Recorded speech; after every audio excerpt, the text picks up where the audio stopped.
ঘরে এলেন লক্ষ্মী, ঘরে ঘরে ধনদেবীর আরাধনায় চূড়ান্ত ব্যস্ততা। তবে দশকর্মা থেকে ফল, ভোগের সবজি সবকিছুই এখন অগ্নিমূল্য।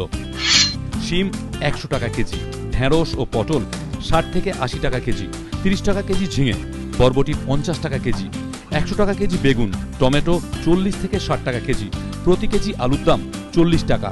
ফলের দামও আকাশ ছোঁয়া, ২৫০ গ্রাম পানি ফলের দাম ১০ টাকা, ৫ টাকা শ শাকালু, ১৫ টাকা পিস বাতাবি লেবু, ২০ টাকা ডজন কলা। যেখানে আমরা ১ কেজি কিনতাম সেটা আমরা ৫০০ কাজ চালাবো, কারণ অগ্নিমূল্য। ওর সবজির দাম প্রতিটাই বেশি, তার সঙ্গে ফল, আপেল ১০০ টাকা কেজি, পানি ফল, নারকেল, প্রত্যেকটা জিনিসের দাম ঊর্ধ্বমুখী। যেহেতু পুজো করতে হবে, ফলও কিনতে হবে, সবজিও কিনতে হবে। তাও লক্ষ্মীর আবাহন বলে কথা, তাই সকাল থেকেই ব্যাগ হাতে বাজারে বাঙালি, পকেট বাঁচিয়েই কেনাকাটা।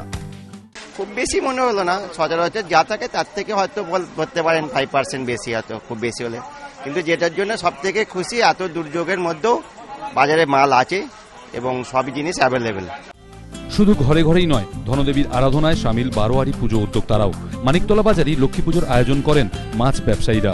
অর্ণব মুখোপাধ্যায়, এবিপি আনন্দ, কলকাতা।